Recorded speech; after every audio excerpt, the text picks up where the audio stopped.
When we look at health, there are so many different things that you can do to actually make an improvement that it's difficult sometimes because we start to make one change and that one change throws everything else off, and it's a spiral. And the difficulty of this is if we don't start making those changes in multiple different areas, we don't see the progress that we want to see.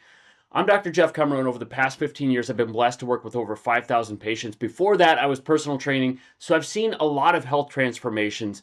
And in that time, it's I guess in the early stages, I didn't realize one thing about health. It's you can give somebody information about things. It's difficult to do in practice, right? So what I want to do today is a mental exercise. And what I want you to imagine is back in your days when you were an athlete, or if you weren't an athlete, it doesn't matter. Pick an athlete and think about what they do. You're probably familiar enough with some sort of a sport that you have an idea of what type of routine those athletes go through, right? So when we look at a top level athlete, if we look at somebody at the collegiate or professional level, they're looking at their diet. They're looking at their exercise. They're looking at their sleep. They're looking at how much time they spend in recovery. They're looking at how stressed out they are. They're looking at all of these different factors, and they're not just tracking them once in a while. They've got heart rate monitors on them that are tracking their stress level and their heart rate and all of that stuff. So they know exactly how difficult to make an exercise, like a workout. They have nutritionists that are, figuring out exactly what they need to eat to get to that success. They're having coaches that are doing all of these other things for them. So it's not just one person doing something. They have a full team wrapped around optimizing their health, their outcomes, right? Why do they do that? Wouldn't do it if it didn't work, right? They're doing it because it increases their performance in that athletics endeavor, whatever that may be, whether that's football, whether that's basketball, whether that's golf, whatever it may be. They're optimizing around performance. Now, what do we do as just the lay people? Stereotypically, somebody goes and they works out. They might be a runner, right? They might just go and run. They might be a weightlifter. They might do CrossFit. They might play tennis once in a while. They might go and golf and walk the 9 holes, the 18 holes, whatever it may be. But stereotypically, people fall into one category in there, right? They don't tend to be a runner who also lifts weights, or a runner who golfs, or a combination of those things. So we get stuck in the same types of motions over and over again. And the danger in this is very prevalent in kids' sports, right? So if we look at kids' sports, there's more and more kids that are ending up with overuse injuries. Why? Because in today's society, we're playing one sport year round. It doesn't matter what month it is. We're playing, baseball all year long. We're playing football all year long. We're playing basketball all year long. Whatever that may be, we don't get any different motions in there in a lot of kids. And that's a problem, because when we're constantly doing the same explosive maneuvers over and over again, we develop strength in certain areas. We develop weakness in other areas. And they don't tend to balance each other out, right? So those actions that we're constantly doing, they build that strength, but they also build that weakness. And when we go and do something explosive, if we don't have enough strength to counterbalance that, then it causes problems as well.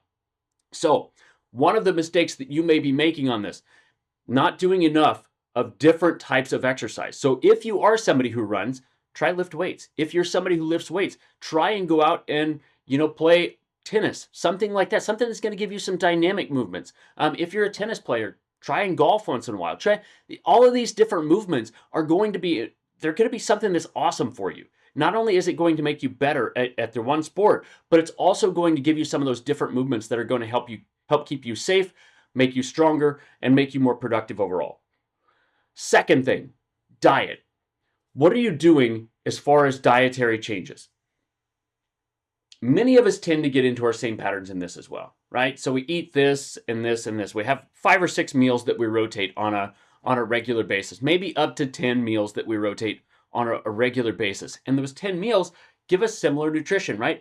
But it leaves a lot to be desired on some of that variance. When we bring in some of that variance, we bring in, more of the leafy greens, or we bring in more color into our diet, or we go out and we try, seafood or different things like that to bring in some of those different fats. When we start bringing all of these different things together, we get a more robust diet. When we have a more robust diet, not only does that help to keep us interested in that type of diet, but it also provides the gut with nutrition that it needs. It's not just feeding your body, it's also feeding all of the bacteria that's in your gut to help keep you healthy, because those bacteria in your gut play a massive role. Not only are they involved with how much you weigh, they're also involved with decision making and all of that stuff too. They produce neurotransmitters that change our brain function.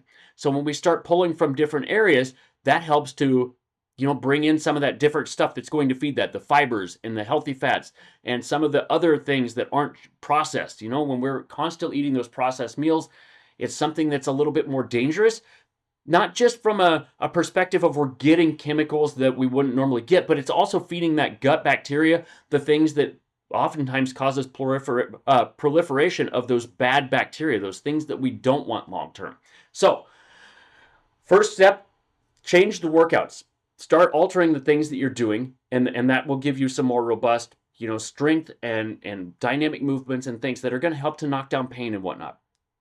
Get some variance in your diet. So look up some exciting new recipes, like just Google some things that maybe sound interesting. Is it going to be hard to get your family to buy in?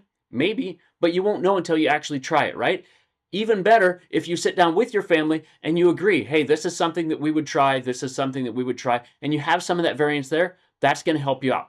So, looking at sleep. When we move to sleep, most of us don't really put any thought into our sleep, right? We do what we have to do, and then we go to bed. We wake up when we have to wake up. We do what we have to do, and then we go to bed whenever we're done with that, right? When we actually have a sleep routine, it makes a big difference. And there are multiple things you can do within sleep as well. So it's not just, having the sleep routine where you go to bed the same time every night. It's not just waking up at the same time every morning. Getting out in the sunlight, especially early morning sunlight, something that is phenomenal for resetting your circadian rhythms to where you can actually sleep at night. Getting plenty of movement. So going back to number one, that's going to help get extra sleep. It's going to help with better quality sleep. You can wear blue blocking glasses. I mean, there's a bunch of different things that we can do within all of these things. But when we start picking a couple of different things and we start implementing that, if what you're doing isn't working, it's time to make some sort of a change. Start with blue blocking glasses. Start by getting outside, whatever it may be, but choose one that you're going to be able to do on a regular basis and start adding that in. So that's something that I see a lot of people. If we can optimize sleep, it changes a lot of things. It helps with a lot of things. I wear a sleep tracker.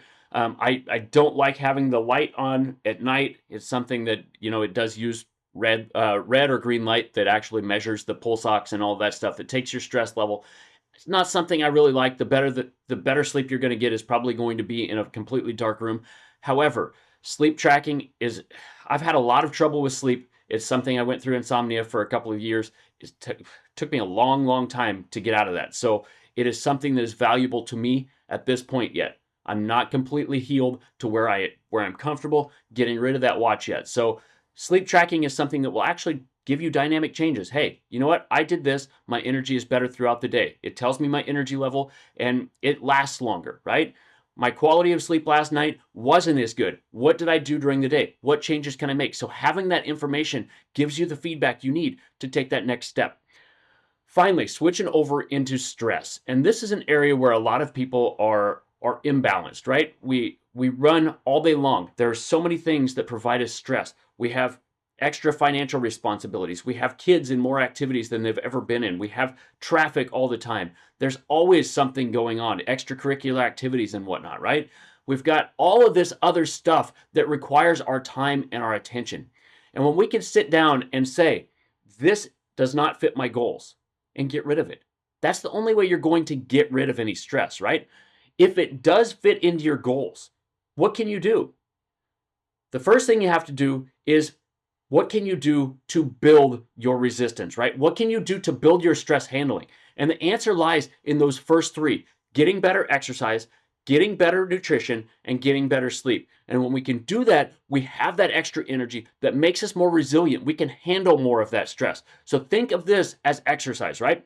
If you start exercising, you're not going to go out and run a marathon right away. It's going to take you some training, right? But as you start to run, you're going to be able to handle a 5K, and then you're going to be able to handle a 10K, and then you're going to be able to handle a half marathon. And then sooner or later, you're going to be able to handle that marathon if you continue to build your tolerance of those things.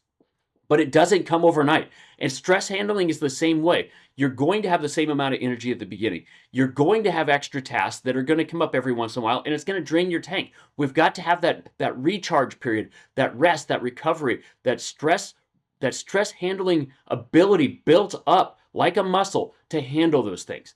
And it's going to be frustrating at times. There are things that don't change, right? There are going to be days where you have extra things. You know, somebody's going to go to the hospital, or somebody's going to get sick, or somebody's going to be gone at work, and you're going to have to do extra things. Those things are going to happen, and it's okay, okay? Just, we've got to get through it and get to that next day. But that next day, things are going to change back to normal. Those aren't going to be everyday occurrences, right? If it is an everyday occurrence, we probably better examine some other things within that, right? But as we start to build this, that is the system that we need, right? So when we look at athletes, when we look at the healthiest people on the planet, right? They're the ones that are the most optimized. Do they have pain? Absolutely. Are most of their pains overuse? Yes. It's not something that they break down. It's not something that they have an imbalance. It's not something that they have, excessive weakness in most cases. It's something that is an overuse injury, right? So they don't have the pain that the average person have. They don't have the metabolic issues that the average person have. They don't have the excess stress that most people have. Yes, there is a lot of pressure that goes on there. And that's something, when they get to the highest levels, there is that excess stress that can really tear apart health. But they've got to have, all of that whole team that is focused on all of this. Unfortunately, most of us don't have a team. It doesn't mean that you can't have a team, right? When you got healthcare providers, we can help you do that. Dietitians can help you do that. Personal trainers can help you do that. There's so many people that you can get that can help you build a team. And it doesn't even have to be paid people in many cases, right? You can look up workouts on YouTube. Find somebody who's reputable. Find somebody who you can trust and go that way. Find somebody who cooks interesting, healthy meals on YouTube, and you could follow some of those things. Now, healthcare professionals, you're going to want somebody that is going to be, licensed probably in your state. So if you run into a hiccup, you're going to be able to go and see them. But the other things, there's a lot of things you can learn from just watching YouTube videos if you find somebody who is trustworthy, reputable, and has great information. So this is the way I want you to look at things. What would an athlete do? How does that apply to you? And what can you do to actually build for that long term? Because it's not just diet. It's not just exercise. It's not just sleep. It's not just stress management. We've got to have that all coming from all areas. And when we have that, it provides that bubble around us that's going to keep us safe from a lot of the harms. However, if you're missing one area of that, it leaves you open to attack, right? So building a robust strategy around this. And obviously, if you have questions, you reach out to me. I'm happy to help you however I can. But think about this in a way that is going to help you build the health that you don't have. In most cases, what I have seen, whether it be personal training, whether it be in chiropractic care or whatever else, is the things that cause pain, the things that hold us back, is because we stop doing something. And as soon as we start adding some of that back in, we start seeing a recovery from that pain, and we don't see it come back. So as always, I appreciate you. I love that you guys spend time and attention with me. I know that's your most valuable resource. I do appreciate that, and I will catch you on next week's video.